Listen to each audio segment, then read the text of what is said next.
Have a seat, please. Okay. Richard, Yes.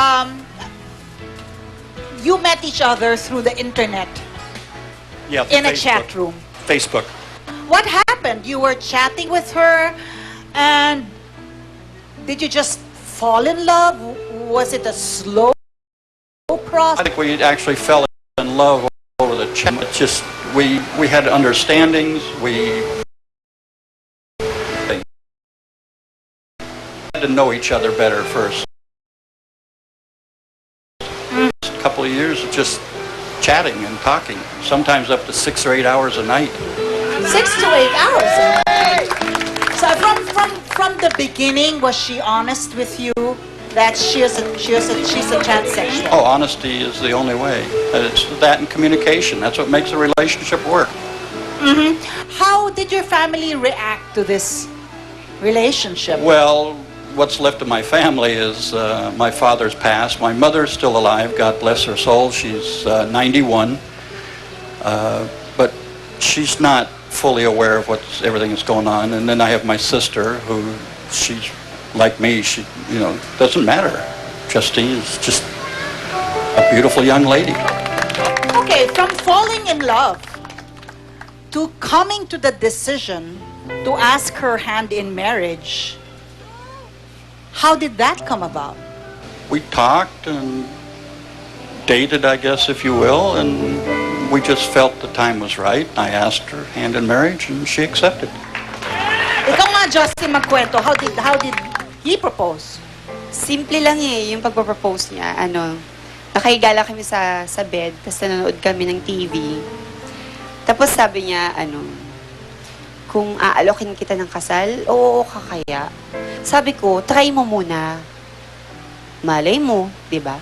Tapos, na pala, hawak niya na pala yung singsing. Pinakatingin sa akin. Sabi ko, ang unang pumasok sa isip ko, sayang yung pera. Pero, yun nga, parang medyo naiyak ako ng konti kasi inalok niya ako ng kasal, di ba? Parang ang hirap makahanap ng taong mahal mo, tapos aalokin ka ng kasal, mahal ka rin. Kaya,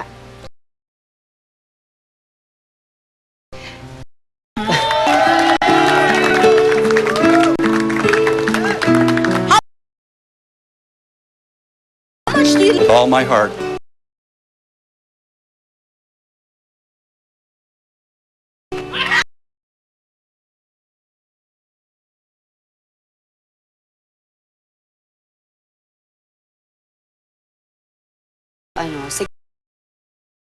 sigurado kami supportive sa akin kasi alam naman niya yung mga nagiging desisyon ko, gusto ko talaga at alam niya na doon ako magiging masaya. So, sa kanya,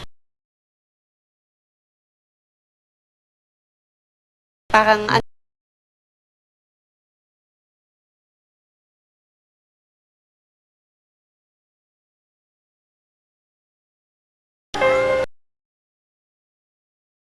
Right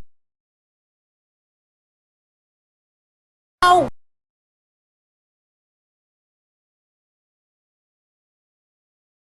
say to them, Richard?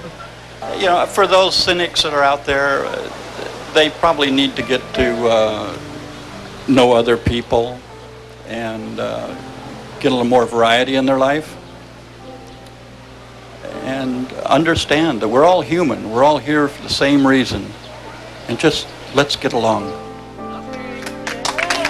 We're gonna get back to you, but right now, Papa Jack. Kinikilig ako, Mama. Si Ana, iba naging dahilan niya.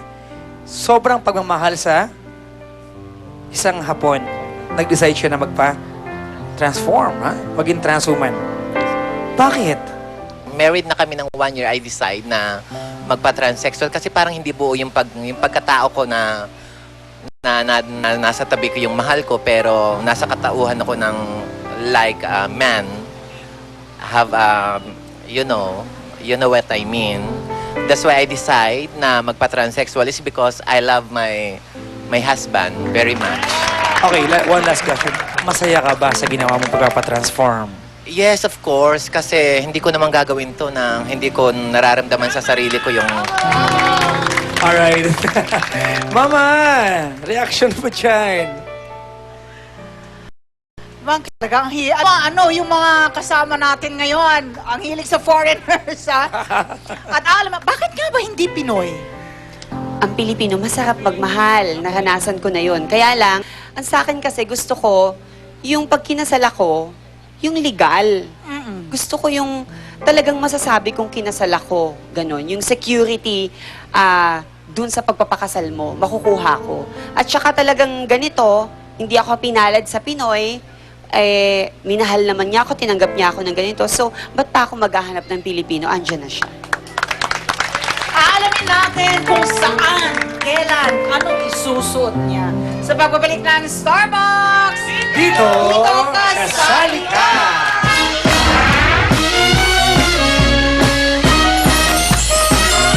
The Sunsilk experts are looking